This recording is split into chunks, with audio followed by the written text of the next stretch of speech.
All right, so moving on to so they had all the media days with a bunch of the major conferences in college football. Yeah, ACC, SEC, Big Ten, probably. Yep. I don't know. Yep.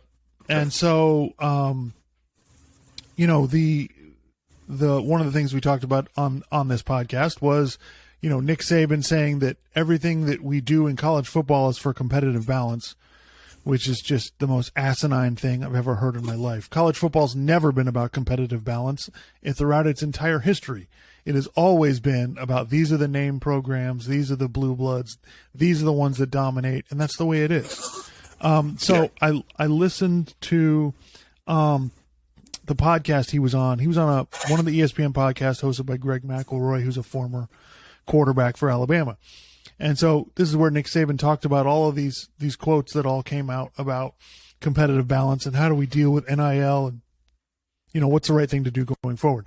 And so I listened to it, and so the context which he said some of these things is what I wanted to point out. So he was saying, about conference realignment, that he was in favor of playing 9 or 10 conference games.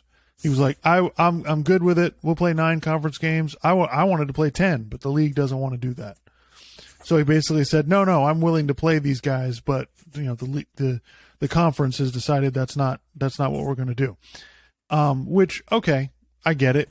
But then he said, what's going to happen is, like you said about a caste system, which, by the way, college football is a caste system. That's how it works. So he was basically saying, look, we're going to get bad games. There's going to be, the haves are going to get way ahead of the have-nots, and we're not going to get, as many good games. And that's what worries me is we're not going to have enough good games. And then it's like, then you put up Alabama's schedule, Utah State, Louisiana Monroe, Austin P. They're playing in conference. They're playing Vanderbilt in conference, but it's Vanderbilt. It's like, okay, so you're in favor. You're saying we're going to get too many bad games. Well, your schedule doesn't reflect that. Yeah. Like, so yes, while he's saying these things, his actions do not back up anything that he's saying. He's saying, no, I don't want to, but all he wants to do is dominate and win. That's what they do every single year. But he doesn't want to have to deal with, it's not, it's unfair. They shouldn't be able to buy players, even though college football programs have been buying players forever. So I don't understand, yes, it is a problem. Yes, college football needs to work on it, but the things he's saying don't make any sense. There's nothing he does that backs up anything. And I'm sure if you confronted Nick Saban on this, he would say, well, they make the schedule. I don't have anything to do with the schedule. Come on, man. Like, you can't expect us to believe you have nothing to do with it. You're part of the reason that college football is the way it is. You're part of the problem. So don't come in now and act like you want all the solutions. It's ridiculous. So yes, while, you listen to the podcast, it's like, okay, it sounds innocent enough the way he's saying it. But then once you dig into it, you go, well, wait a minute. Like, I thought you cared about competitive balance. Well, then play somebody out of conference on the road. They never do. Never. Yeah. Like, what is the deal? They take a week off before they have their 2 big games. They have LSU and Auburn. They take a week off before the LSU game, and they either have a week off before Auburn or they play Austin P or the Citadel or, Eastern Carolina or some crap team before they play them.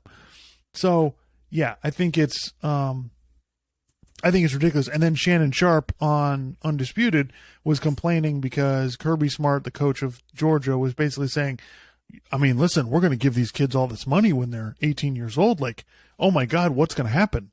They're not going to be able to handle it when they're 18 or whatever. And Shannon Sharp was like, listen, you think all these great defensive players just happened to show up at Georgia? You think they just got there, like, just by happenstance? They just ended up in Athens, Georgia? Like, you don't think anybody gave them anything?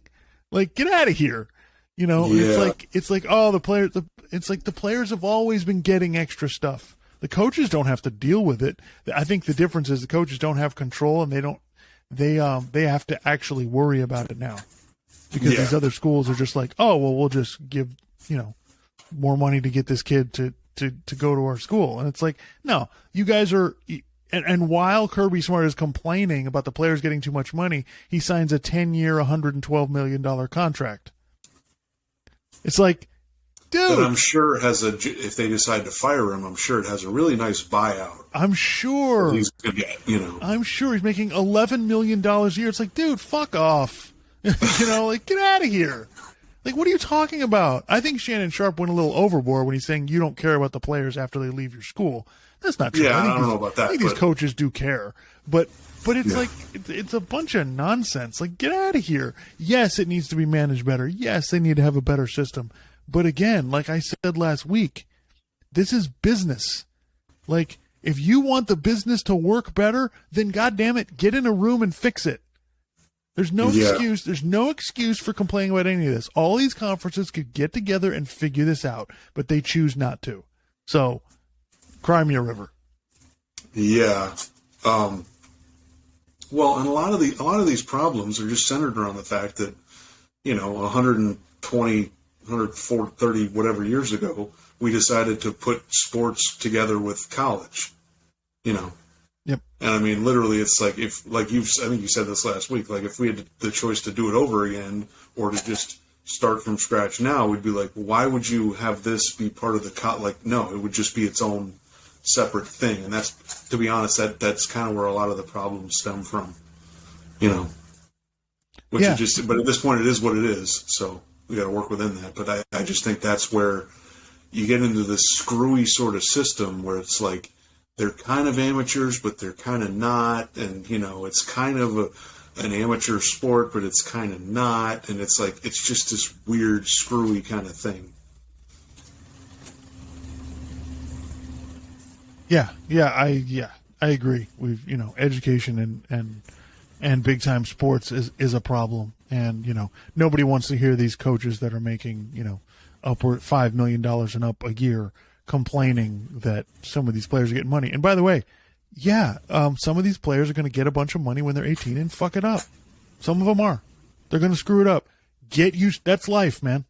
Like, I'm sorry. Have some education programs about it. Get some educational materials. Like what, Yeah. I mean, and by the way, they do that in the NFL when the rookies come in and they still screw up. Yeah. So. These are billion-dollar corporations, these college football programs. Figure it out. No other business in America do we go, oh, well, we can't pay the executives this much. They're not going to know what to do. It's no other business is this a problem. So anyway. Yeah. We can go on all day about